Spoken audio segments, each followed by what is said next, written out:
A poor girl is humiliated when she tries to grab a sandwich at a bakery, but she bursts into tears and says, "It's for my little brother. He hasn't eaten since yesterday." And what a young billionaire does leaves everyone speechless. Snow was falling slowly outside Davidson's bakery, covering the ground with a white carpet that reflected the morning light. Ethan Walker rubbed his hands together to ward off the cold as he waited for his coffee. At 29, he had a presence that didn't draw much attention: well-trimmed brown hair, quality clothing without any ostentation, and a discreet watch whose value few would recognize. The barista placed the steaming cup on the counter. "Your coffee, sir." As always, Ethan thanked him with a nod. He was known there not as the heir to the Walker construction empire, but simply as the customer who came every morning, sat in the same corner, and ordered the same coffee with a slice of cinnamon bread. That was what he valued most: anonymity. After his father passed away and Ethan took over the business, his photo had appeared in business magazines and financial websites. But the media frenzy didn't last long. Ethan didn't give interviews, didn't attend high society parties, and avoided the spotlight that usually followed a billionaire fortune. "The best place to think is somewhere no one's looking at you," his father used to say. Ethan took that lesson to heart. The bakery was his morning refuge: exposed brick walls, dark wooden tables, and the unmistakable smell of fresh bread. There, among ordinary people, Ethan felt part of something real. He opened his laptop and began reviewing the numbers for the new housing project his company would launch next month. It was an affordable housing development using sustainable materials, a project he was personally passionate about. The doorbell rang, and a gust of cold wind swept through the place. Ethan glanced up instinctively and saw a girl come in. He wouldn't have paid her much attention, except for the fact that she was alone and looked out of place. She wore a coat far too thin for winter, a faded beanie, and worn-out boots. Her eyes scanned the counter where sandwiches were on display. The girl didn't approach the register. She just stood there, staring at the food with a kind of intensity you wouldn't expect from a child. Her fingers, bare of gloves, were red from the cold. "Sandra," the clerk asked in a harsh voice, "You gonna buy something, kid?" The girl flinched, as if she'd been caught doing something wrong. I was just looking. This isn't an art gallery. It's a bakery. If you're not buying, maybe you should leave." Ethan watched the scene discreetly over the top of his laptop. The girl looked like she was making a difficult decision. She reached into her pocket and pulled out some coins, counting them in her palm. "How much is that sandwich?" She pointed to a ham and cheese one. $6.50, Sandra replied, skepticism evident in her voice. The girl looked at the coins in her hand. It clearly wasn't enough. Her eyes returned to the sandwich, and something in that gaze, a mix of longing and desperation, made Ethan close his laptop. When Sandra turned away to help another customer, the girl reached toward the display case in a quick motion. Her fingers almost touched one of the sandwiches when Sandra whirled around and clapped her hands loudly. "Don't even think about it. I'll call security." The girl withdrew, her face burning with shame. "Please," she whispered, voice trembling. "It's for my little brother. He hasn't eaten since yesterday." Her words lingered in the bakery's air. Some customers glanced over briefly, then returned to their own affairs. Sandra hesitated, torn between compassion and the rules she had to follow. Ethan stood up. It wasn't a conscious decision, it was automatic. In a few strides, he was at the girl's side. "2 ham and cheese sandwiches, 2 hot chocolates and 2 chocolate muffins, please," he said to the clerk. Then he turned to the girl. "Does that sound good?" She looked at him warily but nodded slightly. Her eyes, Ethan noticed now, were an unusual shade of green, made even more striking against her pale skin. "Does your brother like chocolate?" Ethan asked, as Sandra began preparing the order. "He likes anything," the girl replied, still cautious, "whenever we have something to eat." The simplicity of her answer hit Ethan like a punch. He was a man who never had to check menu prices, who owned homes in 3 different countries, and here was a child for whom a simple sandwich was a luxury. When Sandra handed over the paper bag, Ethan paid and offered it to the girl. For a moment, she didn't take it, as if suspecting some kind of trick. "It's just food," he said kindly. "For you and your brother." At last, she accepted the bag, holding it as if it were precious. "Thank you," she said, her voice almost inaudible. "What's your name?" Ethan asked. She hesitated, as if deciding whether to answer. "Lily," she finally said. "I'm Ethan. I hope your brother likes the food, Lily." She nodded, and before he could say anything else, she turned and hurried out the door, disappearing into the snow that was now falling more heavily. Ethan returned to his table, but he could no longer concentrate on work. The image of the girl, Lily, stayed in his mind. It wasn't just the obvious poverty, it was something in her expression. Eyes far too old for a child, eyes that had seen more hardship than they should. He closed his laptop, left some money on the table, and walked out. The sky was filled with grey clouds, and the temperature kept dropping. As he walked to his car, he thought about Lily trudging through that cold, clutching a bag of food for a hungry little brother. "It's for my little brother. He hasn't eaten since yesterday." The words replayed in his mind. Ethan unlocked his car, an elegant but understated sedan, and sat behind the wheel. He started the engine but didn't drive off. Through the windshield, the falling snow turned the city into a white, silent world. Somewhere in that landscape, Lily was taking food home. But what kind of home was it? The question hung in his mind. Ethan checked his watch. He had a meeting in an hour with investors, people expecting him to multiply their millions. And yet, he couldn't stop thinking about the girl and her haunted expression, a gaze carrying a burden no child should bear. Ethan made a decision. The meeting could wait. He turned the key, shifted gears, and left the parking lot. He didn't know exactly where he was going, but he knew what he was looking for: a girl in a faded beanie, carrying a bag from Davidson's bakery. Ethan slowed the car as he scanned the sidewalks for the girl among the passers-by, hurrying to escape the cold. The snow kept falling, forming small drifts along curbs and corners. That's when he spotted the faded beanie. Lily walked quickly, clutching the bakery bag to her chest like a treasure. She seemed to know exactly where she was headed, turning corners and crossing streets with the confidence of someone familiar with the route. Ethan kept his distance. The last thing he wanted to do was scare her. He turned off the radio and focused on not losing her as she moved away from the commercial center into increasingly deserted streets. The surrounding buildings began to change.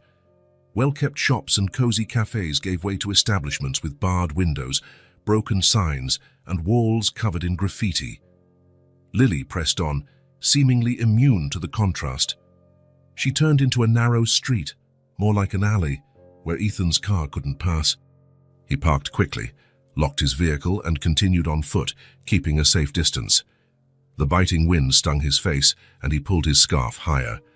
Lily was now walking through an area that looked forgotten by the city. Old buildings with shattered windows, empty lots fenced off with battered boards, and occasional clusters of people huddled around barrels of burning wood for warmth. A few curious looks turned toward Ethan. With his good coat and polished shoes, he clearly didn't belong there. But no one approached him. He kept following Lily, who was approaching a faded red brick building.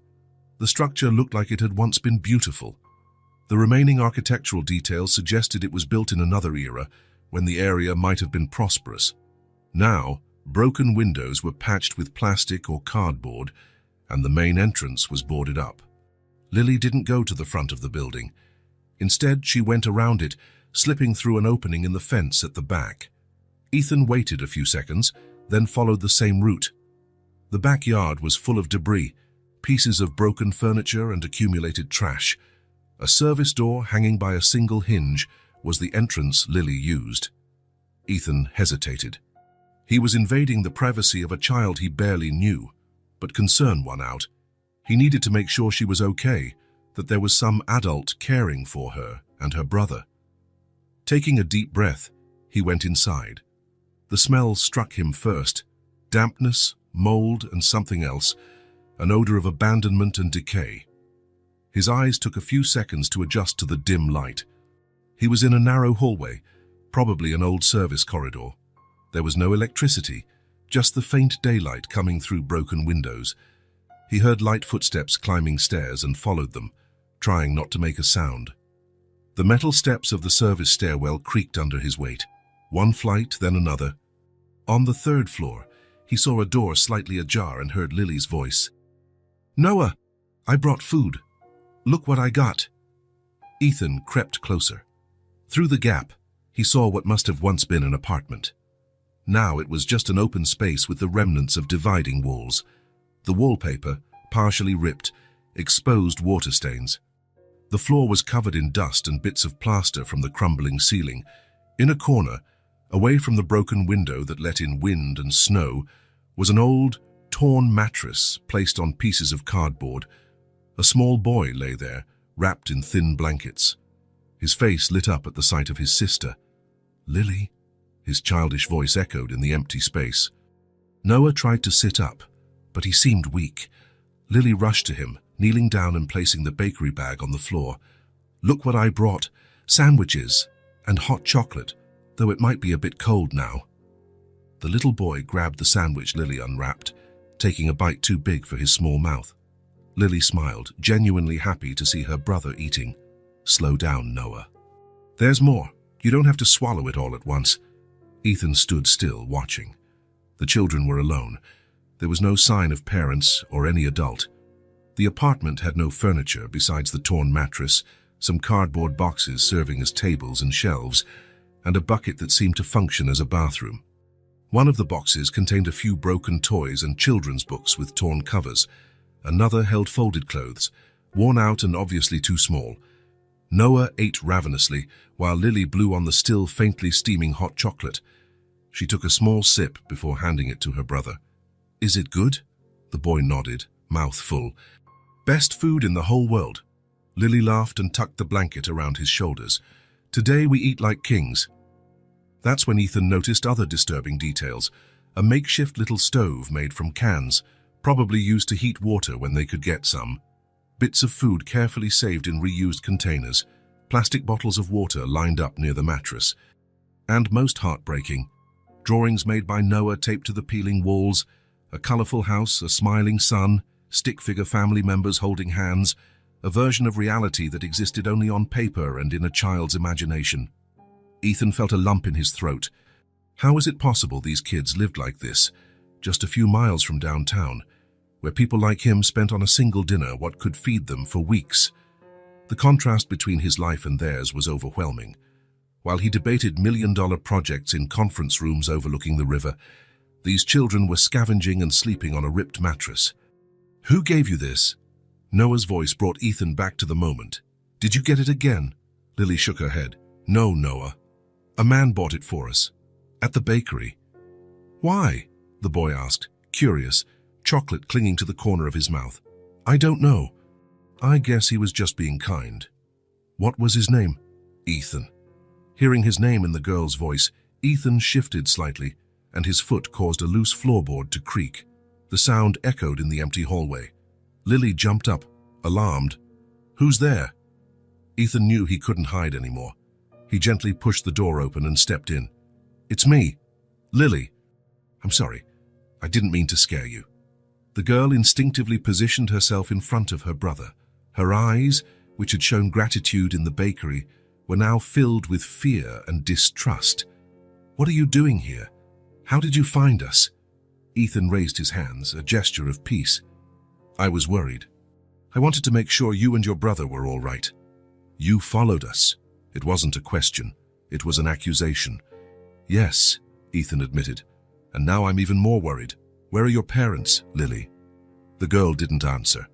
Noah looked between them, confused, still clutching the sandwich in both hands.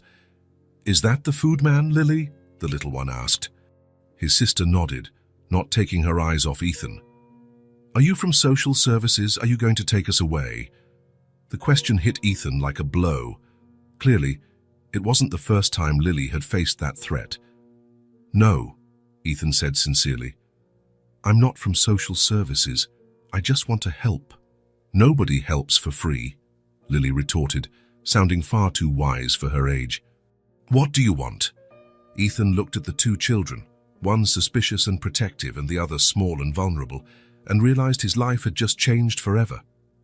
"I want you both to be safe," he finally said, "and from what I see, you're not."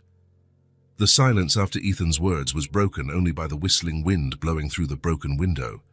Lily remained in front of her brother, like a small human shield. "You need help," Ethan continued, keeping his distance so as not to frighten them. "This place isn't safe, especially in this cold."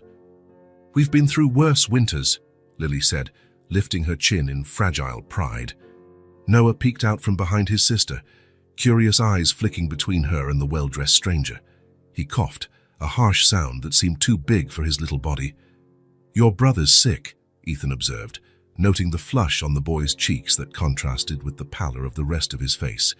"He'll get better," Lily insisted, though her voice betrayed her concern. "He always does." Ethan looked around. The cold drafts slipping through the broken windows, the damp walls, the hard floor. It was no place for anyone, let alone children. "I'll respect your decision, Lily," he said carefully, "but I want to help. I can bring food, warmer blankets, medicine for your brother." "I can do that tomorrow morning." Lily hesitated, her green eyes studying Ethan as though trying to read his true intentions. "Why would you do that?" she asked finally. It was a fair question, and Ethan didn't have a polished answer. Why did he care so much about two children he didn't know? "Because it's the right thing to do," he said simply. "And because I can." Noah tugged at his sister's sleeve. "Let him help, Lily," he whispered, loud enough for Ethan to hear. "I'm cold." The girl looked at her brother, then at Ethan.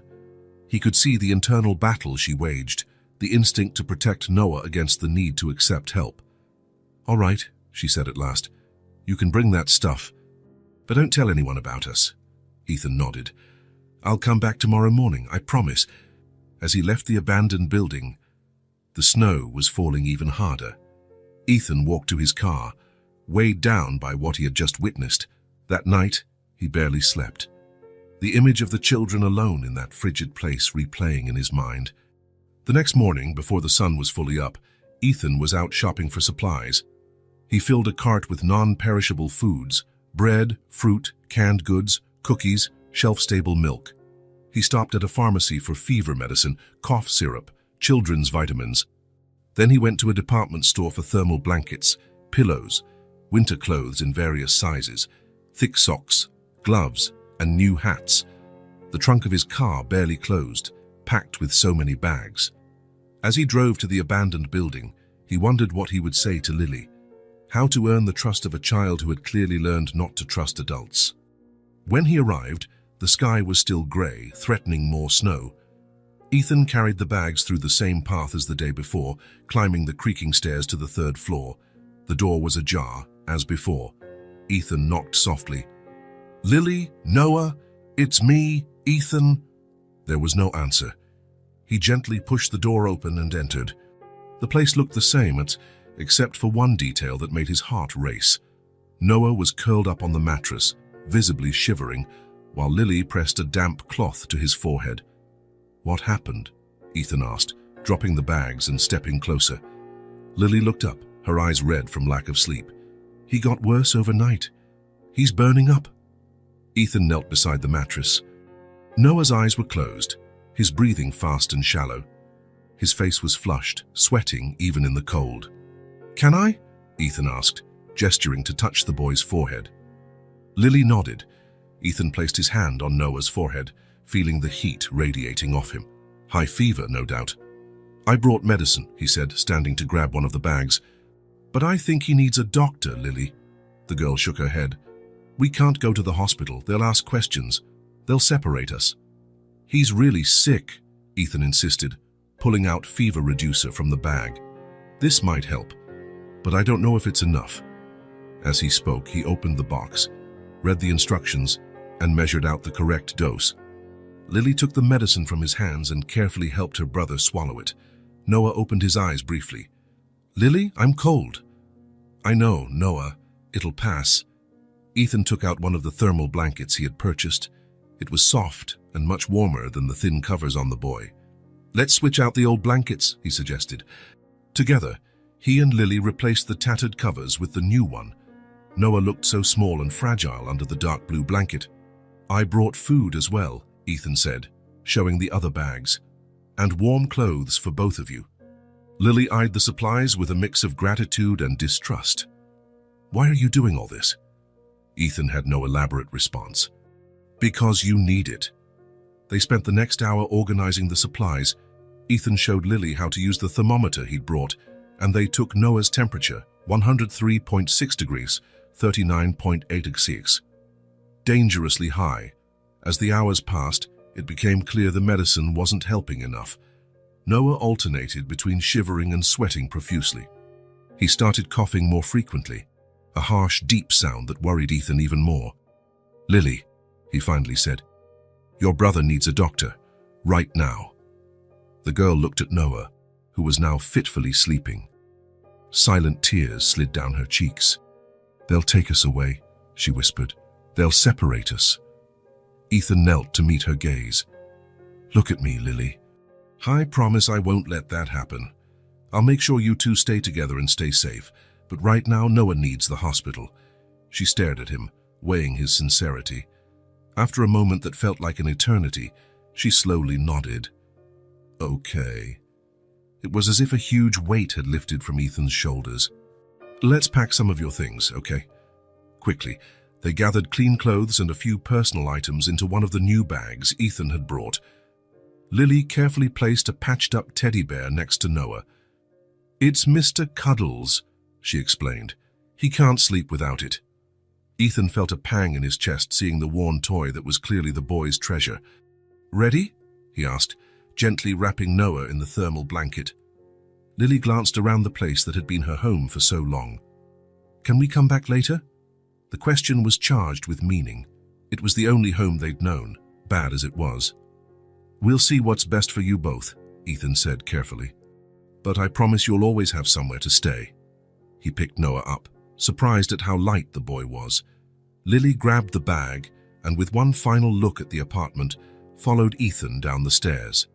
The drive to the hospital was silent. In the back seat, Lily held her brother's hand while Ethan drove as fast as he safely could. Through the rearview mirror, he saw the girl's worried face. She looked as if she had aged years in mere hours. At the ER, things happened quickly. Ethan rushed in carrying Noah, Lily clinging by his side. The medical team acted immediately upon seeing the boy's condition. Likely pneumonia, a doctor said after a quick assessment. We'll need tests and to start treatment. While the doctors tended to Noah, a nurse approached with a form. Are you the father? She asked. Ethan hesitated. Next to him, Lily tensed. I'm responsible for them right now, he answered carefully. I can explain the situation to someone in administration while you treat Noah. The next moments were chaotic. Noah was taken for tests. Lily insisted on staying by his side. And Ethan found himself giving a simplified version of the truth to a hospital social worker. I found the children in precarious conditions, he said. I don't know where their parents are. I'm willing to assume temporary responsibility for them until this is sorted out. Hours later, seated in an uncomfortable chair beside Noah's hospital bed, now hooked to an IV and somewhat stable, Ethan received the results of the tests. The doctor, a middle-aged man with a kind expression, spoke softly. Besides pneumonia, the boy shows clear signs of chronic malnutrition and vitamin deficiencies. There are also indications of past injuries that weren't properly treated. He paused, eyeing Lily, who had finally fallen asleep in a chair nearby. She needs an examination, too. Ethan nodded, a mixture of anger and sadness welling up inside him. I'll do whatever it takes to help them. The doctor studied him for a moment. The social worker will want to speak with you further. These situations are complicated. I understand, Ethan said, but I'm not abandoning them. After the doctor left, Ethan looked at the two sleeping children. In less than 2 days, they had become the most important thing in his life, a life he had believed to be complete. Now, he knew he would never be the same. Noah stayed in the hospital for 3 days. The pneumonia was severe, requiring IV antibiotics and constant care. During that time, Ethan hardly left the hospital, working remotely when possible and cancelling meetings he couldn't postpone. Lily refused to leave her brother, sleeping in the chair next to his bed and only leaving the room when nurses insisted she needed to eat. On the third day, the doctor came in with a subtle smile. Good news. The fever's gone, and tests show the infection is under control. I think Noah can be discharged tomorrow. Are we going home? Noah asked, his voice still weak, but with a spark of hope in his eyes.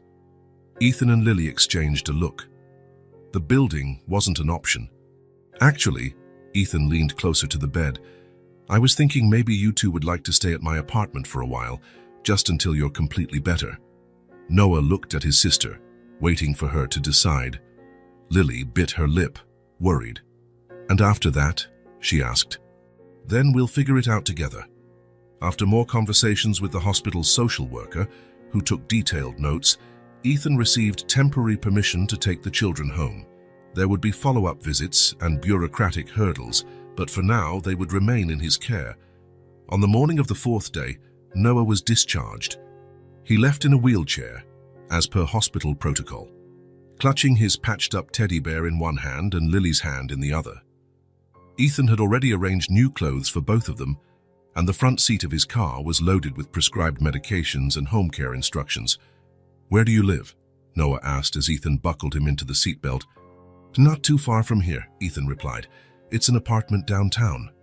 Is there a TV? The boy asked, eyes wide. Ethan smiled. Yes, there's a TV. Wow! Noah turned to his sister. You hear that, Lily? We can watch cartoons. Lily just nodded, still cautious. Since leaving the hospital, she seemed to have raised her guard again, as though the reality of moving into a near stranger's home was finally hitting her. Ethan's car pulled into the underground garage of a modern building made of glass and concrete. When the elevator carried them to the top floor, Noah gasped upon realizing there was only one door. You live here alone. In this whole building, not the entire building. Ethan laughed as he unlocked the door. Just this floor. The door opened to a spacious living area. Dark wood floors contrasted with light-colored furniture and white walls. A large L-shaped sofa faced a stone fireplace, and above it, a flat-screen TV. A dining table for 8 sat near the floor-to-ceiling windows, which offered a panoramic view of the city and the river slicing through it. Whoa! Noah exclaimed, eyes wide. It's like a castle! Ethan smiled, watching their reactions. Noah dashed forward, exploring every corner with childlike curiosity. Lily hovered near the door, as if evaluating escape routes. Come on, let me show you where you'll be staying. He led them down a hallway, past a spacious modern kitchen, to a door at the end. He opened it, revealing a large bedroom with 2 twin beds, each dressed in light blue sheets and fluffy white duvets. Between the beds stood a small table with a lamp. Matching blue curtains were open, letting the afternoon sun fill the room. This is your room, Ethan said. The bathroom is that door over there. Noah ran and jumped onto one of the beds. It's so soft. Lily approached more cautiously, touching the duvet as if she couldn't believe how it felt. I've never seen a bed like this, she muttered. I also got some things for you, Ethan said, pointing to the closet. Clothes and a few other items I thought you might like. Opening the closet, Lily saw neatly arranged new clothes with tags still attached, sorted by size. On the lower shelf, there were colorful boxes containing toys, cars, building blocks, children's books, and a rag doll with yarn hair. This is for us, Lily asked, voice barely a whisper. All for you, Ethan confirmed. Noah was already poking around in the boxes, marveling at each discovery. Look, Lily, real cars, and check this out. He held up an illustrated book about forest animals. Why don't you rest for a bit, Ethan suggested. Then we can eat something. You must be hungry after the hospital trip. Leaving the children to explore their new room, Ethan went to the kitchen, where Rosa, the housekeeper who came 3 times a week, was already preparing lunch. Mr. Walker, have the children settled in? Yes, Rosa. Thank you for coming in today to help. Rosa was a middle-aged woman with graying hair and a warm smile. When Ethan called her the previous day explaining the situation, she offered her help without hesitation. I made some chicken and vegetable soup, nice and light for the boy as you asked, and I also made grilled cheese sandwiches. Kids usually like those. Perfect, Rosa, thank you. An hour later, Ethan called the kids to the kitchen. Noah appeared hand in hand with Lily, who still looked uneasy. This is Rosa, Ethan introduced. She helps take care of the house. Rosa, this is Lily and Noah. Lovely to meet you, Rosa said warmly. I prepared a special lunch for you. They sat at the breakfast nook, a cozier area than the formal dining space. Noah stared at each item on the table with fascination. The white plates, the shiny silverware, the cloth napkins, the orange juice in glass cups. Can I eat all of this? He asked, looking at the bowl of soup and sandwich on his plate. Of course, Ethan replied, and there's more if you want it. The boy picked up the spoon and began slurping the soup enthusiastically. Lily ate more slowly, tasting each thing with caution as if expecting a trap. Rosa watched them with a maternal smile. Mr. Walker, I'll organize the rest of the groceries and prepare some more meals for you. I'll leave everything in the fridge with instructions to warm it up. Thank you, Rosa. After lunch, Noah was clearly tired. The doctor had warned he'd need plenty of rest to fully recover. Ethan took him to the bedroom, where the boy fell asleep almost immediately, cuddling Mr. Cuddles. In the living room, Lily stood by the window, looking out at the city below. Ethan approached quietly. Nice view, isn't it? She nodded without turning around. I've never been this high up, she commented, her reflection in the glass showing subdued wonder. Lily, Ethan began gently, I know all this is strange and new for you. I know you're worried. I want you to know that you and Noah can stay here as long as you need. You're safe. She finally turned to face him. For how long? Until you get tired of us. Until you decide we're too much work. The question hit Ethan hard. Clearly, Lily had been abandoned before. I'm not going to get tired of you, and you're not work. I'm glad you're here. She studied him, looking for signs of deceit in his face. Why? Ethan thought for a moment before answering. Because this place never really felt like home until now. Something in his sincerity seemed to reach Lily. It wasn't complete trust, but maybe it was a start. Noah needs plenty of rest, she said, changing the subject, and he has to take his medicine on time. We'll manage that together, Ethan promised. You're a great big sister, you know that. A faint blush colored Lily's cheeks. The following days settled into a calm routine. Noah spent much of his time sleeping and watching cartoons on TV, soaking in every color and sound as if it were magic. Ethan worked from his home office, door open so the children could come in whenever they wanted. Lily began drawing, using the colored pencils and paper Ethan had bought. Her drawings often depicted two small figures, her and Noah, in various settings. Mealtimes became special moments. Ethan insisted on sitting with them, even when he had work pending. Noah told long, rambling stories, and Lily would smile quietly at her brother's enthusiasm. Ethan noticed she smiled more when she thought no one was looking. One night after dinner, Noah asked if they could play a game. Ethan found an old board game he barely remembered owning. Do you know Monopoly? He asked. Noah shook his head, but Lily nodded. I saw some kids playing it at school once before. She didn't finish the sentence. They spread the board on the coffee table. Ethan explained the rules in a simplified way, and soon they were rolling dice and moving tokens. Noah giggled every time he bought a property, and even Lily allowed herself moments of genuine competition. Amid the laughter and the warmth of the fireplace, Ethan looked at the children and felt something shift within him. His apartment, once a space of solitary independence, now felt alive. That night, after tucking the children into bed, Ethan stayed in the living room with a cup of tea, reflecting on how his life had changed in just a few days. Before, it had been all about meetings and contracts. Now, it revolved around medicine schedules, cartoons, and board games. Strangely, he didn't miss his old routine at all. Rosa noticed the difference in him. You seem different, she remarked as she prepared breakfast the next morning. Different how? Lighter. Like you found something you didn't know you were looking for. Ethan smiled, acknowledging her perceptive comment. By the 8th day, Noah was much better. Color had returned to his cheeks, and his energy increased daily. He explored the apartment with boundless curiosity, asking questions about everything. Why do you have so many books? Why is the sofa so big? How does this light turn on by itself when we walk in? Why do you live alone? Where's your mom? The last question caught Ethan off guard. My mom lives in another city, he answered gently. She visits sometimes. Our mom doesn't visit us, Noah said with a child's blunt honesty. Lily says she went away. Ethan glanced at Lily, who froze mid-drawing. Her eyes met his, full of silent warning. I'm sorry to hear that, Ethan said carefully. It's okay, Noah shrugged. I have Lily. And now I have you too. The simplicity of his statement warmed Ethan's heart, but also filled his mind with questions. What had really happened to their mother? Why were they alone in that building? How long had they lived like that? Later that day, when Noah was napping, Ethan found Lily sitting on the windowsill in their room, looking out at the city lights. He's getting better, Ethan commented, nodding toward Noah. Yeah, Lily agreed. The medicine helps. Lily, Ethan paused, choosing his words. At some point, we need to talk about your situation, about the future. She turned to look at him, her face tense. Are you going to send us away? No, he said quickly. It's not that. I want to help, really.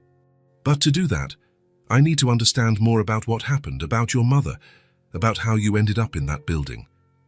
Lily turned back to the city lights. Not today, she said softly. Please. Ethan nodded, respecting her request. When you're ready.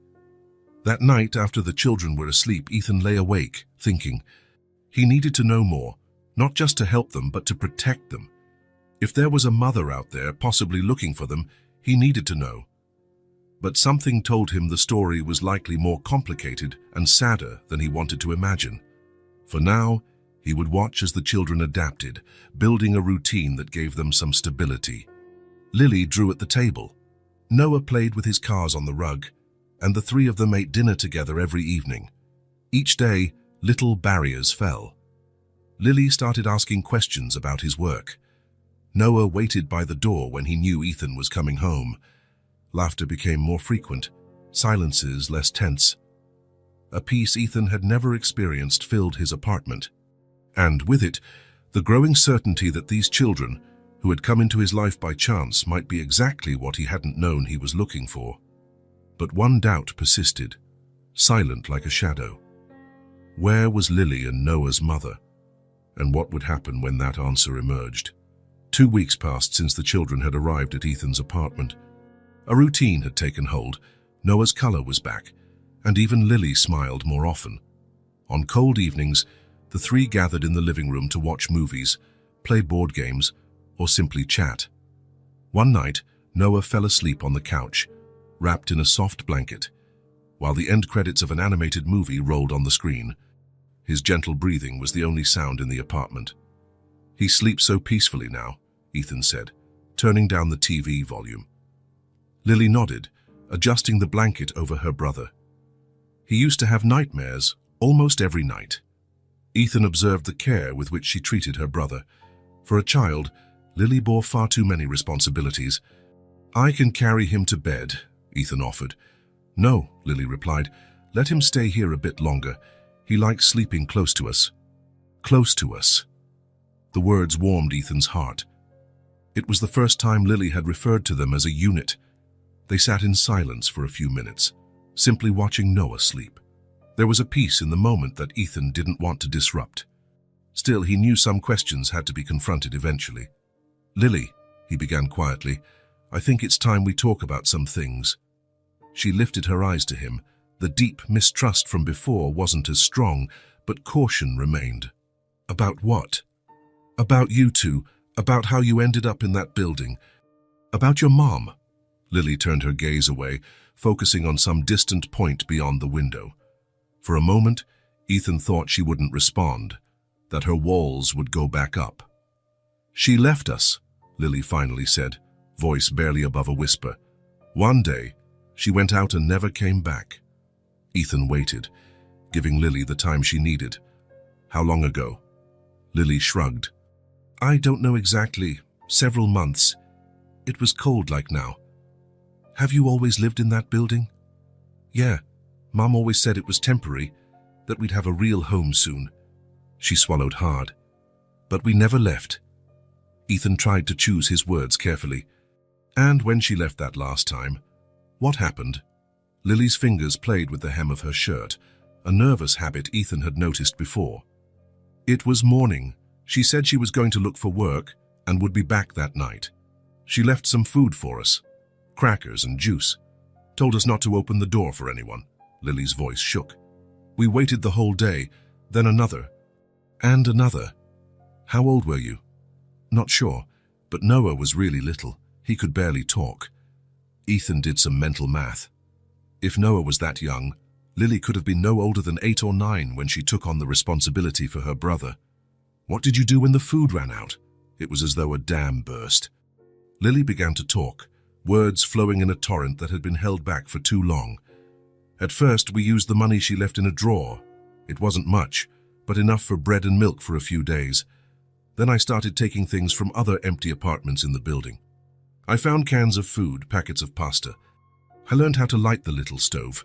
She looked at her hands, as though she could still see the dirt from those days. When there was nothing left in the building, I had to go out looking for food. I'd wait near restaurant dumpsters. Sometimes people threw away stuff still good enough to eat.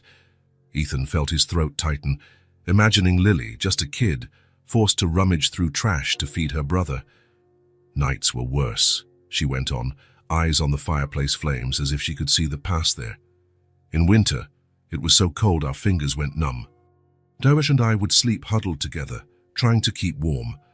We wore every piece of clothing we had all at once. She paused, taking a shaky breath. I tried asking for help sometimes. I went to a church, but the priest was busy. I waited, but he never showed up. Once, I went into a store to ask if we could use the bathroom, and the man yelled at me, said it wasn't a public restroom. I tried explaining Noah was sick, but he pushed us out. Tears started rolling silently down Lily's cheeks. Some people pretended we didn't exist. They just walked by like we were invisible. Others looked disgusted, like we were something filthy. One lady gave me $5 but said not to spend it on drugs. I didn't even know what drugs were. Ethan moved closer and gently placed an arm around Lily's shoulders. To his surprise, she didn't pull away. That's when I discovered I could take things from stores, she confessed, voice so low Ethan barely heard. I didn't want to steal, but Noah was always hungry. You did what you had to do to survive, Lily, to take care of your brother. I was so scared, her voice cracked, scared they'd take Noah away, that we'd be separated. One time, a lady in a suit came to the building. Someone must have reported us. I hid with Noah in the basement until she left. Ethan could feel her small body trembling under his arm. How did you care for Noah when he got sick? I used damp cloths when he had a fever, like Mom did. One time, I found some medicine in a pharmacy. I gave it to him, but I didn't know if it was the right kind. She looked over at her sleeping brother. I was so afraid I'd lose him. You're amazing, Lily. You took care of your brother when many adults would have given up. She shook her head. I just did what I had to do. He's my little brother. Ethan felt both heartbreak and admiration for this child. What about school? He asked gently. We stopped going after Mom disappeared. I knew they'd ask questions if we showed up alone. The pieces of the puzzle were fitting together. The children had simply vanished from the system. No school, no medical records, no responsible adult. They were invisible to the official world. Lily, did you ever try to find your mum? Call any family members? She shook her head. I don't know anyone's number. Mom's phone died after a few days, and we didn't know how to charge it. What about your dad? Do you have a dad? Mom said our dad left before Noah was born. I never knew him. Ethan inhaled slowly, absorbing every word. No grandparents, aunts, uncles. Mom mentioned a grandmother sometimes, but she said she lived far away. She never visited. Silence settled again. Noah stirred in his sleep, mumbling something. Lily automatically adjusted the blanket around him, a gesture she must have repeated countless times in that abandoned building. Thank you for telling me all of this, Lily, Ethan finally said. I know it wasn't easy. She nodded, wiping her tears with the back of her hand. Do you think she'll come back someday? The question carried a fragile hope that broke Ethan's heart. I don't know, Lily, but I promise I'll try to find out what happened to her. You and Noah deserve answers. And if she doesn't want us anymore? Lily's voice was barely audible. Then she's missing out on two amazing kids, Ethan replied, taking her small hand in his. But I want you to know something. No matter what we find out, you and Noah aren't alone anymore. I'm here now. A single tear rolled down Lily's cheek. This time, she didn't wipe it away. Can we put Noah to bed now? She asked, changing the subject. Ethan nodded, getting up to carry the sleeping boy. As they walked down the hallway, Lily by his side, Ethan made a silent vow. He would do whatever was necessary to find out what happened to their mother. They deserved the truth, deserved closure. And if his suspicions were correct, if the mother hadn't simply abandoned them, but something worse had happened, then Lily and Noah would need someone beside them when the truth emerged. Someone who wouldn't leave, someone who would stay. The next morning, after talking with Lily, Ethan woke up determined. While the children were still asleep, he made some calls and rearranged his schedule for the day. He postponed an important meeting with investors, an unusual move that surprised his team, as Ethan Walker never postponed business meetings. After serving breakfast and confirming Rosa would stay with the kids, Ethan drove downtown. The Department of Social Services occupied an older brick building with cramped offices, divided by thin walls and corridors, overflowing with paperwork. Following the receptionist's directions, Ethan found room 307. The nameplate on the door read, Rachel Miller, caseworker. He knocked lightly. Come in, a firm voice called from inside. Rachel Miller was around 40, with brown hair in a practical bun and sharp eyes behind red-framed glasses. Her small office was meticulously organized, colorful folders stacked in neat piles, and plants that added life to an otherwise bureaucratic setting. Mr. Walker? She stood, extending her hand. Punctual? I like that. Thank you for seeing me on such short notice, Ethan said, shaking her hand. You mentioned two vulnerable children in your call. That's always a priority for me. She pointed to the chair in front of her desk. Please, have a seat and tell me everything. And so Ethan did, from meeting the children at the bakery to the conversation with Lily the night before. Rachel listened intently, making occasional notes, her professional face revealing little of her thoughts. Let me see if I understand, she said when he finished. You found these kids, took them to your home, and now you want to formalize some kind of guardianship. Yes, Ethan confirmed. I want to do this the right way. They need stability and safety. Rachel removed her glasses, rubbing the bridge of her nose. Mr. Walker, I appreciate your concern, but I need to be honest. The system doesn't quite work like that. We can't just hand over guardianship of children to the first well-intentioned adult who shows up. I understand, Ethan replied calmly. But the system also failed Lily and Noah. They were living alone, unseen by everyone. Nobody noticed. Nobody helped. Rachel put her glasses back on, her gaze softening a bit. Unfortunately, you're right, but we still have protocols to follow. First, we need to locate the mother or any close relatives. And if we don't find anyone, then the children would enter foster care. They could be placed with a temporary family or an institution, depending on availability. The thought of Lily and Noah being separated again in some unfamiliar place made Ethan's chest tighten. And what about me? Could I apply for guardianship? Rachel sighed. Technically, yes, but I won't lie. It's going to be a long, complicated process. You have no prior relationship with these kids. You're not related. And frankly, your profile. She hesitated. My profile. Single man, no experience with children, demanding career. The adoption committee might question your motives and your capacity. Ethan felt a surge of frustration. My motives are simple. I want to help. As for my capacity, I can hire all the support needed, rearrange my work schedule, whatever it takes. Rachel studied him for a moment. I believe you, Mr. Walker. Honestly, I do, but the system doesn't run on my personal opinion. She reached into a drawer and pulled out some paperwork. Let's start at the beginning. I'll initiate a provisional foster process. That formalizes the current situation.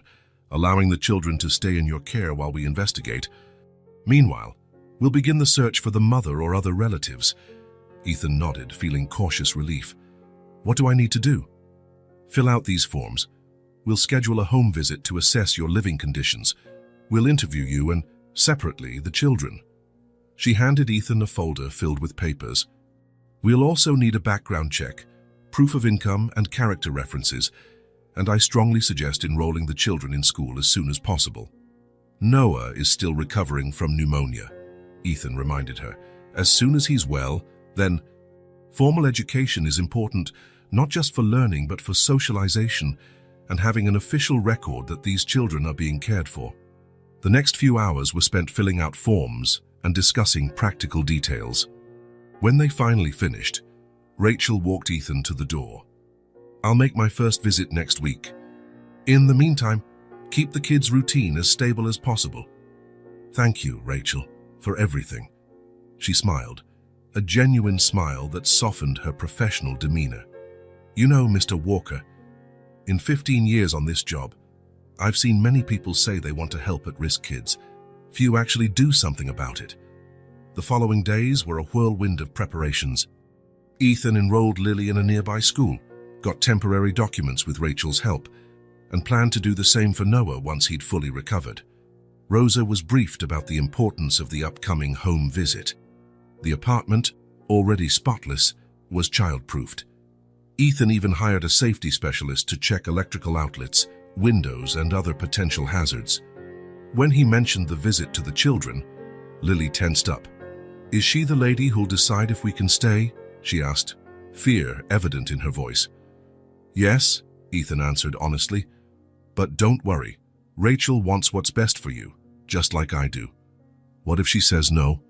Ethan took Lily's hands, looking her in the eye. "I won't let them separate you. I promise." Rachel Miller's first home visit took place on a Tuesday. Ethan received her, clearly anxious, but the children surprised him with their natural behavior. Noah proudly showed off his new toys, while Lily, though reserved at first, answered all of Rachel's questions honestly. The caseworker observed the children interacting with Ethan, noting Lily's drawings on the fridge, Noah's medications laid out neatly, and the set meal times. She inspected the kids' bedroom, the bathroom adapted with a small stool so Noah could reach the sink, and the shelf of children's books. Then she sat down with Ethan in the kitchen, while the children played in the living room. "I'm impressed," she said, jotting something in her folder. "You've created a truly welcoming environment." "We're settling in," Ethan replied. "All of us." Rachel smiled. "You know what impresses me most? The way Lily looks at you. That girl's been through so much. Trust doesn't come easily for her, but she trusts you." Rachel's visits became regular in the following weeks. Each time, she brought new questions, new forms, new guidelines, but she also brought increasingly warm smiles and compliments on the children's progress. "Lily's adapting well at school," she mentioned during one visit. "Her teacher says she's very bright, just needs to catch up on missed material." Noah also started attending preschool a few mornings a week. Though hesitant at first to separate from Lily and Ethan, he soon made friends and came home with excited stories and colorful drawings. A month after her first visit, Rachel arrived with a solemn expression. "We have news about the case," she said after the children went to their rooms. "We found some information about their mother." Ethan's heart pounded. "And?" Rachel opened her folder and pulled out a piece of paper. "Helena Parker, 32 years old, history of unstable housing and substance abuse issues." She paused, as though organizing her thoughts. "Ethan, I think we should continue this conversation at my office tomorrow. It's complicated." The look in her eyes told Ethan everything he needed to know. The news wasn't good, and soon he'd have to decide how and what to tell Lily and Noah. That night, as he watched the children sleep peacefully, Ethan felt the weight of his responsibility. It wasn't just about giving them shelter or food. It was about healing hearts that had been broken once, and trusting him not to break them again. The system had its rules and procedures, but the heart had laws of its own, older and deeper. And Ethan knew, looking at the two children sleeping, which one he would follow. The meeting with Rachel the next day left Ethan with conflicting emotions. The news about Helena Parker was grim, but he needed time to process it before deciding how to tell Lily and Noah. That afternoon, when he got home, he found the children in the living room. Noah was stacking colorful blocks while Lily helped steady the tower.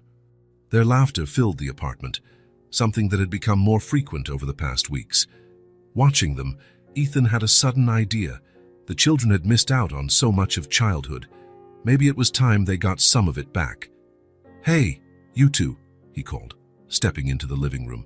"I've got a surprise." Noah looked up immediately, eyes gleaming with anticipation. Lily, more cautious, waited quietly. "How about we do something special tomorrow, a day just for us, away from home?" "Like what?" Lily asked. "It's a surprise," Ethan smiled, "but I guarantee it'll be a whole day of fun." "Can we go on a Ferris wheel?" Noah asked excitedly, knocking over his block tower without noticing. "There's no Ferris wheel around here, Noah," Lily gently corrected him. "Actually," Ethan interjected, "I have some ideas even better than a Ferris wheel." The next morning, the children woke early, eager for the promised outing. Ethan had everything ready. Backpacks with water, snacks and sunscreen, plus a small first aid kit he now carried everywhere. "Where are we going?" Noah asked for the 10th time as Ethan helped him tie his new sneakers. "It's a surprise, remember?" Ethan smiled, ruffling the boy's hair. "But I think you'll like it." When the car pulled into the zoo's parking lot, the kids' eyes went wide. The gate, decorated with animal figures and families streaming in with excited children, made it clear what awaited them. "What is this place?" Noah asked, pressing his face against the car window. "It's a zoo," Lily explained, her own voice trembling with subdued excitement. "They have real animals inside, like the ones in books." Noah's eyes were huge. "Exactly like in books," Ethan confirmed, "but alive." Their first stop was the reptile house. Noah clung to Ethan's hand as he watched the colorful snakes slithering behind the glass. "They can't get out, right?" he asked, a mix of fear and fascination in his voice. "No, they're safely in there," Ethan assured him. "We can look, but we can't touch." Lily, on the other hand, pressed close to the glass, observing every movement as if she were scientifically curious. "Look how they move," she remarked. "They don't even need legs." As they moved through the zoo, Ethan noticed the children's reactions. Noah wanted to see everything at once, running from one enclosure to the next, firing off 1,000 questions. Lily was more methodical, reading every sign and watching each animal intently. When they reached the flamingo enclosure, Lily stopped, completely enthralled. The pink birds stood on one leg, some gracefully curving their necks. "They're so pretty," she murmured, her green eyes reflecting the birds' soft pink hue. "They look like dancers." Ethan stood beside her, letting her absorb the moment. It was the first time he'd seen Lily genuinely captivated by something without any guardedness. "Did you know they're pink because of what they eat?" he told her. "Shrimp and algae with special pigments." "So they're not born pink?" she asked, fascinated. "No, they're gray when they're chicks. They turn pink as they grow." Lily nodded thoughtfully. "Like us," she said quietly. "We change when we grow up." Noah found his favorites in the primate area. The monkeys swung and played, making faces at each other. A baby clung to its mother's belly, and Noah beamed so broadly that Ethan's heart ached. "Look, Ethan, look at the baby, he's hiding." Ethan knelt beside him. "Yeah, he's safe with his mom." "He looks happy," Noah said, eyes fixed on the little monkey. "I think so," Ethan replied softly. After the zoo, Ethan took them to a nearby park, an open green space with a colorful playground. Noah ran straight to the swings. "Push me, Ethan, really high."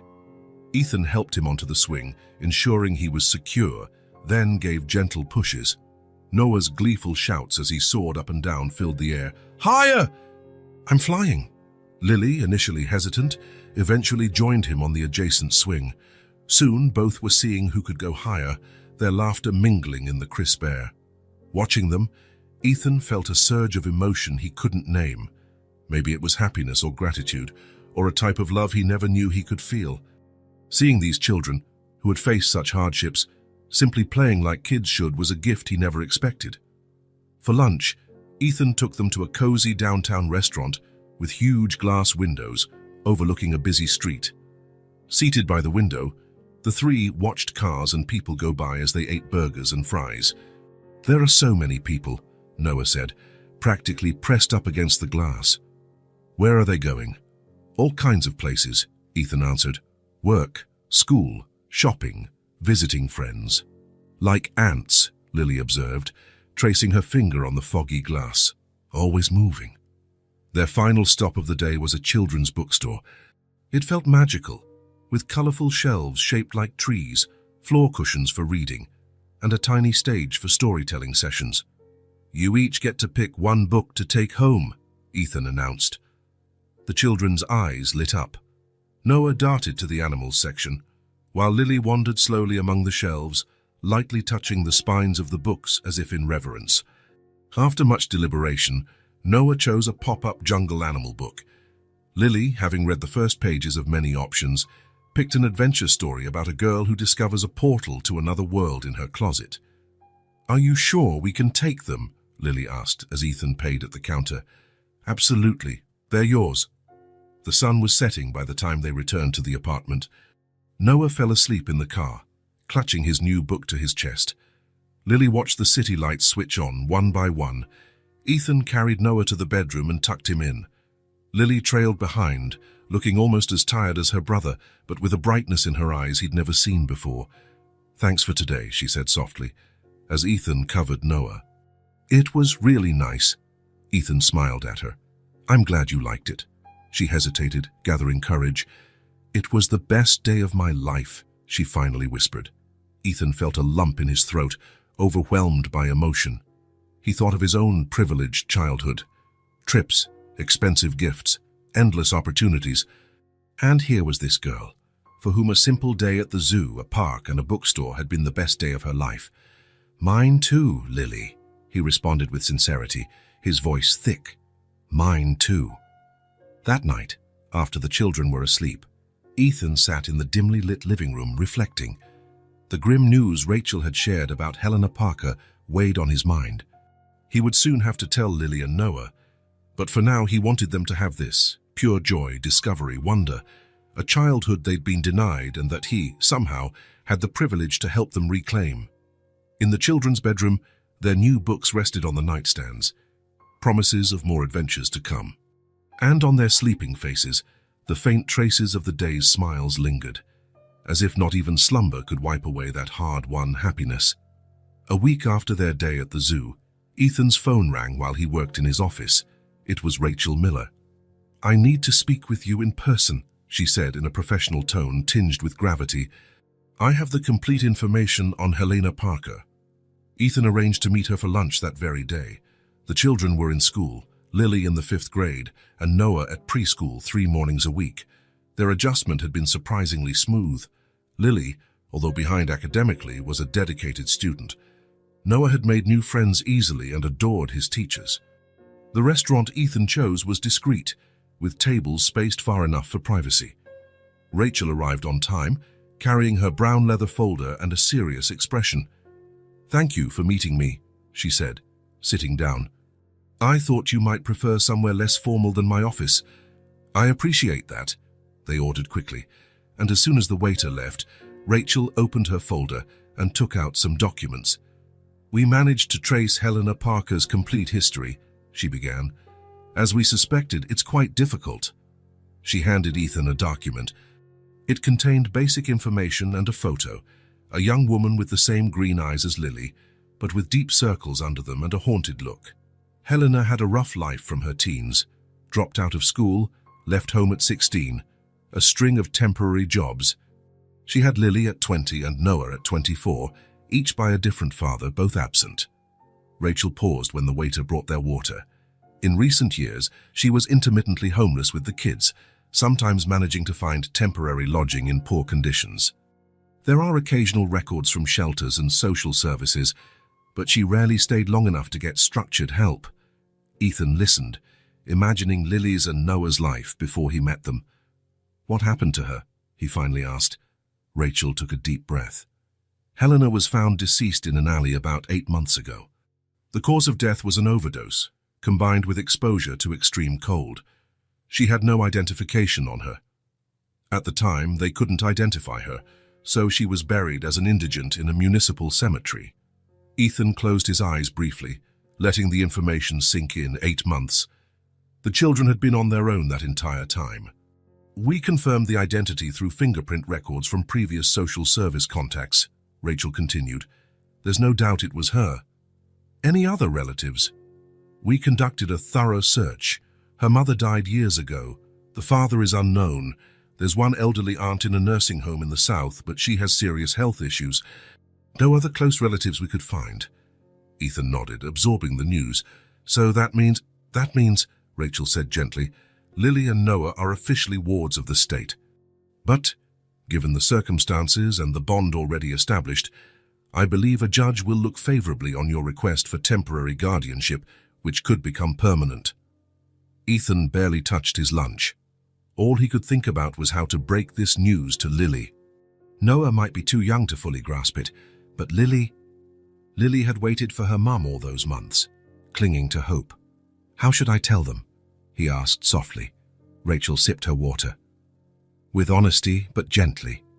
Children often sense the truth, especially in situations like this. The key is ensuring they know they're not alone, that they have you. That afternoon, when he picked the children up from school, Ethan watched them with new eyes, Lily with her blue backpack, holding Noah's hand as they crossed the schoolyard, both smiling when they saw him. They were orphans without knowing it. Children who had lost everything yet could still smile. He decided to wait a few days, preparing himself mentally. He consulted a child psychologist recommended by Rachel for advice on the best approach. He was determined not to make mistakes. On Friday, Noah was invited to a sleepover at a new preschool friend's house, a significant milestone in his social adjustment, arranged carefully by Ethan and the friend's mom. It would be the first night he'd spent away from Lily since Ethan had known them. With Noah away and the apartment quiet, Ethan knew it was time. He found Lily in the living room, lying on the rug, drawing. She had recently taken a stronger interest in Artie, spending hours with her colored pencils. Lily, he said gently, can we talk for a minute? She lifted her eyes from the drawing, a colorful landscape with a big yellow sun in the corner. Sure, I was done anyway. Ethan sat on the couch and patted the seat beside him. Lily got up, leaving the drawing on the floor, and sat near him. Is it something serious? She asked, noticing Ethan's expression. Yes, it's important, he replied honestly. Remember I told you we were looking for information about your mother? Lily nodded, her body instantly tense. Did you find her? Lily, Ethan began softly, choosing each word carefully. We learned what happened to your mom, and it's difficult news. She didn't speak, just stared at Ethan with those green eyes that seemed far older than her age. Your mom passed away, Lily. It happened 8 months ago, before we even met. Ethan watched her face, ready for tears, screams, or denial, but Lily just went very still, as if processing it, comparing it to something she already suspected in her heart. How? She finally asked, voice small. Ethan hesitated. He and the psychologist had discussed how much detail was appropriate. She got very sick and was alone in the cold. Her body just couldn't handle it. Lily lowered her gaze to her hands. Was it my fault? The question felt like a punch to Ethan's gut. No, Lily, absolutely not. Why would you think that? I should have looked harder. I should have gone out to find her when she didn't come back. But I was scared to leave Noah alone. Ethan took her small hands in his. Listen to me carefully, Lily. None of this was your fault. You were just a child. You still are. And you did something extraordinary by caring for Noah. Your mother had problems no child could solve. Lily said nothing for a moment. When she looked up again, silent tears were streaming down her cheeks. I knew, she whispered. Deep down, I think I always knew she wasn't coming back. The tears came more freely then, but without sobs or wailing. It was a quiet grief, the kind that had been braced for, yet still hurt. Come here, Ethan said, opening his arms. Lily hesitated only for a second before letting him hug her. Her small body shook against him as she finally allowed herself to release the built-up emotion. Ethan didn't speak, There were no words that could take this pain away. He just held her firmly, offering his presence, his silent support. He gently rubbed circles on her back. After a while, Lily pulled back, wiping her tears on her sleeves. "We have to tell Noah," she said, ever concerned about her brother. "Yes, but we can do that together, when you're ready, in a way that he can understand." Lily nodded, taking a deep breath. "Where is she now?" "She was buried in the city cemetery. If you want it, we can visit her someday." Lily considered it. Maybe. Not now. They sat in silence a little longer, the weight of the news hanging between them, heavy but finally known. The monster under the bed finally had a name, a face, and in some way, that made it less terrifying. "What happens to us now?" Lily finally asked. Ethan looked into her eyes, wanting her to understand every word. "You'll stay with me, Lily. I'm working with Rachel to make it legal, but regardless of paperwork, this is your place now, this is your home." "Forever?" "Forever," Ethan confirmed. "If that's what you both want." Lily didn't answer in words. Instead, she hugged Ethan again, holding on with all the strength in her little arms. He hugged her back, feeling the weight and honor of the trust she placed in him. That night, Lily slept in Ethan's bed. He'd offered when he noticed her hesitation to sleep alone without Noah. Together, they looked through the window at the stars that managed to shine despite the city lights. "Mum used to say the stars were windows in the sky," Lily murmured, already half asleep. "That's a nice thought," Ethan replied. "Do you think she can see us from there?" Ethan looked at the girl, her face serene despite tear stains. "I think so, Lily, and I think she'd be very proud of the amazing person you are." Once Lily fell asleep, Ethan stayed awake, watching her. The conversation had been as hard as he'd expected, but it had also brought a necessary closure, maybe the start of healing a wound left open too long. Lily was no longer alone with her burden and her grief. Now, there was someone to share the weight, to help carry the truth, and maybe over time, to help her find happiness again, despite the loss. Because some families are formed by blood, and others are formed by the heart. And Ethan knew without any doubt that his heart now belonged to these two children fate had brought into his life. 2 weeks after that conversation with Lily about her mother, Ethan scheduled another meeting with Rachel at her office. The news of their mother's death had hit Noah in a more straightforward, childlike way. He cried when Lily and Ethan told him, asked a few questions about heaven and stars, then asked if they could put a photo of her in their room, a simple, pure way of mourning that broke Ethan's heart. Now sitting across from Rachel's desk, Ethan felt a certainty he'd never had before. "I want to adopt them," he said without preamble, "formally, permanently." Rachel wasn't surprised. She closed the folder she'd been reviewing, took off her glasses, and looked at Ethan directly. "I expected that," she replied with a faint smile. "I've seen how you three have become a family over these last months." "That's what we are," Ethan confirmed. "A family. Maybe not in the traditional sense, maybe not the way I imagined, but it's what I feel." Rachel nodded sympathetically. "You need to understand the process, Ethan. It won't be quick or always easy." "I'm prepared." Rachel put her glasses back on and opened a new folder. "Considering you already have temporary guardianship, and our investigation found no close relatives capable of taking the children, we do have a more direct path. But still, the system is cautious with adoptions, especially for single applicants. Because of my marital status? Partly, also because of your financial status." Ethan frowned, puzzled. "I thought having a stable financial situation would be a plus." "It is, but it also raises questions about motives. The system wants to ensure wealthy people aren't just collecting children as trophies or charity projects." "That's absurd," Ethan protested, feeling a wave of indignation. "Lily and Noah are people, not projects." "I know," Rachel soothed.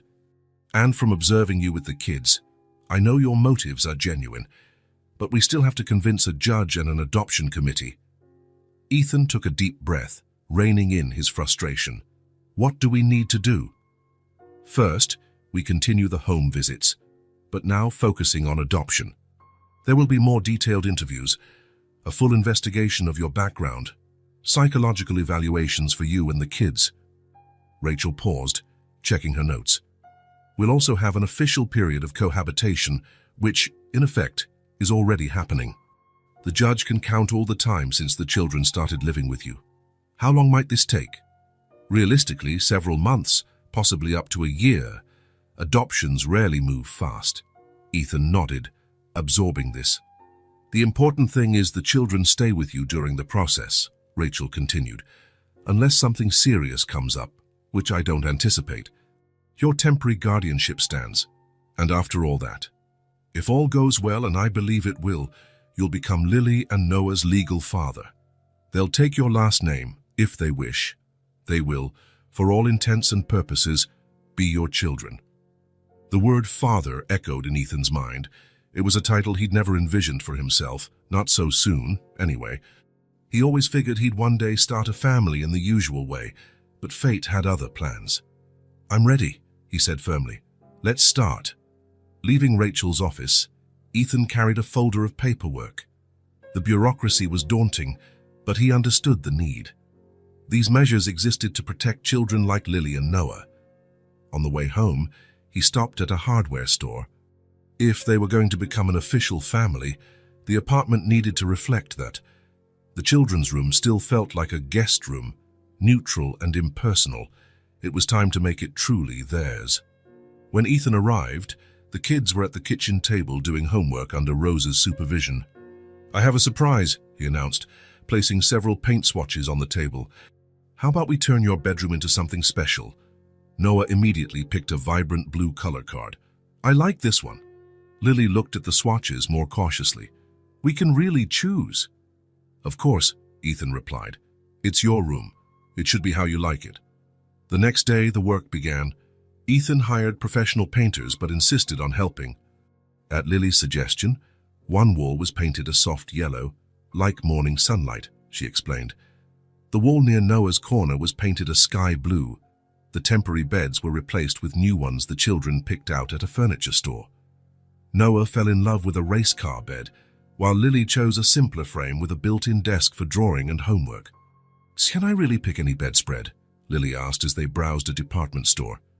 Anyone you like, Ethan confirmed. After much deliberation, she chose one covered in constellations. So I can remember the stars, she murmured. Noah got a custom closet with low shelves he could reach himself. It's all mine, he cheered, carefully organizing his cars and toys.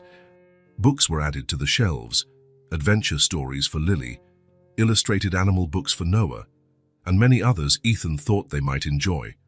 A small armchair was placed in the corner, perfect for bedtime reading. In a souvenir shop, they found a simple picture frame. Into it went a photo Rachel had tracked down, Helena Parker smiling in a rare moment of joy, holding baby Lily. It was placed on the nightstand between the two beds. So she can always watch over us, Lily said, positioning the frame. The transformation took 2 weeks. During that time, the kids slept in Ethan's room, excited about the final reveal. On the big day, Ethan led them to the bedroom door, now decorated with a wooden plaque reading Lily and Noah. Ready? He asked, covering Noah's eyes, while Lily kept hers shut on her own. Yes, they exclaimed in unison. When they opened their eyes, the astonishment and joy on their faces made it all worthwhile. The room was unrecognizable, bright, colorful, welcoming. A space that declared home in every detail. Noah dashed straight to his race car bed, jumping on it. Lily moved more slowly, touching each item as if to confirm it was real. Is this really ours? She asked softly, pausing by her new desk, where a set of brand new colored pencils sat in a ceramic holder. Everything here is yours, Ethan said. This is your room. This is your home. Lily turned to him, green eyes shining with something Ethan rarely saw, pure, unguarded hope. And you? She asked. Are you ours too? The question caught Ethan by surprise, stirring something deep within him. Yes, Lily, he managed, voice thick with emotion. I'm yours too. Always. That night, after reading them stories in their new beds, Ethan stood by the door, watching them drift off to sleep. The faint smell of fresh paint lingered, mingling with the aroma of new linens and freshly opened books. His phone buzzed. A message from Rachel with more forms for the adoption process. He'd handle it tomorrow. Tomorrow he'd face the bureaucracy, the interviews, the evaluations. Tonight he just wanted this moment. In his mind, he traced the path that had led him here. A girl trying to grab a sandwich, an abandoned building, a feverish boy. Decisions made in the heat of the moment that had forever altered the course of 3 lives. Ethan gently closed the door, leaving a crack of light from the hallway, just the way Lily liked it. Some might call it destiny, others coincidence. He didn't know the right word. He only knew he was exactly where he was meant to be, and that he was finally home.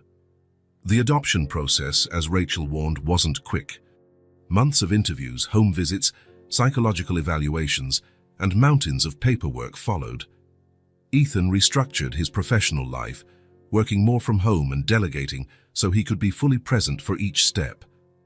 During that time, the family routine solidified. The children fully adapted to school. Noah performed in his first holiday recital, singing with his preschool class.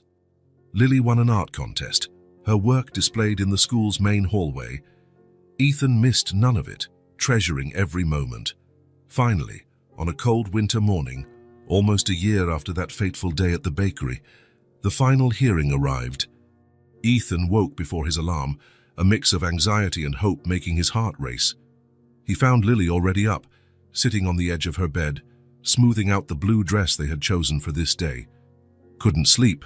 he asked, sitting beside her. "A little," she admitted.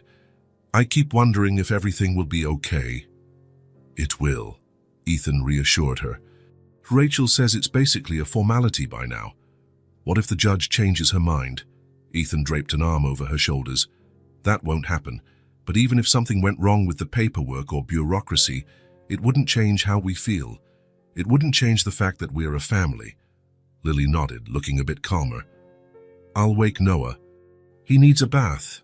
Noah was excited, mostly because Ethan had mentioned a celebration afterwards. To him, the hearing was just a party where he had to wear nice clothes. Breakfast was a quiet, tense affair. Ethan checked the documents one last time. Rosa made pancakes, Noah and Lily's favorite, decorated with strawberry smiley faces. "For good luck," she said with a playful wink. The family court was in an imposing downtown building. Inside the marble lobby, Noah gripped Ethan's hand tightly. "It's so big," he whispered, looking up at the vaulted ceiling. "It is," Ethan agreed, "but there's nothing to be scared of." They found Rachel waiting near the hearing room. She wore a formal suit, but greeted them with a warm smile. "Welcome," she said, crouching to speak at the children's eye level. "You both look wonderful today." Noah spun around to show off his bow tie, which he'd insisted on picking out himself. Lily just offered a shy smile. "Ready?" Rachel asked Ethan. "More than ever." The hearing room wasn't like those on TV. It was smaller, more intimate, with a large desk where the judge sat and chairs arranged in a semicircle. There was no audience besides them, Ethan's lawyer, and 2 court clerks. Judge Andrews was a woman in her 50s, hair graying in an elegant bun, sharp eyes behind thin-framed glasses. When she entered, everyone stood. "Please, be seated," she said in a calm yet firm voice. The judge reviewed the documents on her desk for a few moments, then looked at the little family. "We're here to formalize the adoption of Lily Parker, age 10, and Noah Parker, age 5, by Ethan Walker," she began. Looking over the case, this is quite straightforward. The social worker's report is extremely positive about the bond formed between the adopter and the children. She flipped through a few more pages. Psychological evaluations indicate both children are well adjusted in their new home and view Mr. Walker as their paternal figure. The school has noted significant academic and social progress since they began living with him. All legal requirements have been met. Judge Andrews set the papers aside and looked directly at Ethan. "Mr. Walker, when you started this process, you were a single man with no child-rearing experience. Taking on 2 siblings in a vulnerable situation, I must admit that raised some initial caution flags." Ethan nodded. understanding the concern. "However," the judge continued, "your actions over the past year have shown a genuine commitment to these children's well-being. You restructured your professional life, sought guidance when needed, and most importantly, provided an environment of love and stability." She then turned to Lily. "Lily, I'd like to hear from you. How do you feel about officially becoming Mr. Walker's daughter?" The room fell silent. Lily, normally articulate, seemed momentarily speechless. She looked at Ethan, then the judge. "I already feel like I am," she said at last. "The paperwork is just so everyone else knows what we do." A soft smile crossed the judge's face. She then addressed Noah. "And you, young man, are you happy living with Mr. Walker?" Noah, less shy than his sister, answered immediately. "Yes, he reads stories every night and makes pancakes on Sundays, and he said we're going camping this summer." A ripple of laughter lightened the room. "Well, with such endorsements," the judge said, "I see no reason to delay a union that obviously already exists in practice." She picked up her pen and signed the primary document on her desk. "By the power vested in me by the state, and with great personal satisfaction, I declare this adoption finalized. Lily and Noah are now legally Lily Walker and Noah Walker." The formality of the ceremony broke when Noah jumped out of his seat with a whoop of joy. Lily seemed frozen for a second, as if she couldn't believe it, until Ethan knelt beside her. "We did it," he said gently. Lily's eyes filled with tears as she flung her arms around Ethan. Noah quickly joined, turning it into a three-person knot in the middle of the hearing room. The judge let the moment happen, smiling. When they finally pulled apart, she rose. "Congratulations, Walker family. May this union bring the happiness you all deserve." After signing the final documents and receiving the official certificates, they stepped out of the courthouse into a sunny winter day. Rachel accompanied them to the door. "You've made my work worthwhile," she said, hugging each of them. "Families like yours are why I do what I do." As planned, they went to lunch at the kids' favorite spot, a dinosaur-themed restaurant where Noah loved the footprint-shaped nuggets. Throughout the meal, Lily kept looking at the certificate she refused to let go of since the hearing. "What is it?" Ethan asked, noticing her fascination. "My name," she said. "It looks strange, but in a good way, Lily Walker." "It suits you," Ethan smiled. "Have you thought about what people will call you now?" Lily asked, a rare uncertainty in her tone. Ethan sensed the real question behind her words. What should they call him now? It was a topic they'd circled around for months. "You can call me whatever makes you comfortable," he said gently. "Ethan is still great." "What if we want to call you Dad?" Noah asked, having set aside his toy dinosaur to join the conversation. Ethan felt a wave of emotion stronger than he expected. "If that's how you see me, I'd be honored." Noah nodded, as though solving a complex puzzle in his mind. "I think I'll call you Dad then." The simplicity of Noah's decision, so characteristic of him, made Ethan and Lily laugh. And so, in a dinosaur-themed restaurant, over nuggets and milkshakes, a father was officially born. In the weeks that followed, life found its new rhythm. At school, teachers and friends already referred to Lily and Noah as the Walkers. Ethan attended his first parent-teacher conferences, brimming with pride he never thought he'd feel over a volcano diorama Noah had made. One Saturday morning, about a month after the official adoption, Ethan suggested a special outing. "How about we visit Davidson's bakery today?" Lily, who was drawing at the kitchen table, looked up in surprise. "The bakery where we met?" "That's the one. I thought it might be interesting to go back, now that we're officially a family." Noah, who had only vague memories of the bakery, was excited at the mere mention of treats. Lily looked thoughtful but agreed. The bakery hadn't changed. Same fresh bread aroma, same gleaming display case, same dark wooden tables. Ethan realized he hadn't been back since that fateful day almost a year ago. He entered carrying Noah, while Lily held his free hand. The doorbell jangled their arrival, catching a few customers' attention. Behind the register was Sandra, the same clerk as before. Ethan saw the exact moment she recognized Lily, a frown of confusion, followed by surprise when she noticed the girl holding Ethan's hand. They sat near the window. Noah immediately eyed the pastries in the display case. "Can I have hot chocolate and a muffin, Dad?" he asked, the word Dad still sounding new and wonderful. "Of course," Ethan replied. "How about you, Lily?" "Same," she said quietly, glancing around the place as if reconciling past memories with the present. Ethan stood to place the order. While he waited, he sensed someone approaching. It was Sandra. "Excuse me," she said hesitantly. "That girl, she's the same one from before, isn't she? The one who tried to—" "Yes," Ethan confirmed. "That's Lily." Sandra bit her lip, looking genuinely remorseful. Can I talk to her for a moment?" Ethan nodded, returning to the table with the clerk. Lily looked up and recognized her immediately. "Lily," Sandra began, "I wanted to apologize for how I treated you that day. I was rude and, well, it wasn't right." Lily looked from the woman to Ethan, then back again. "It's okay," she said simply. "You were just doing your job."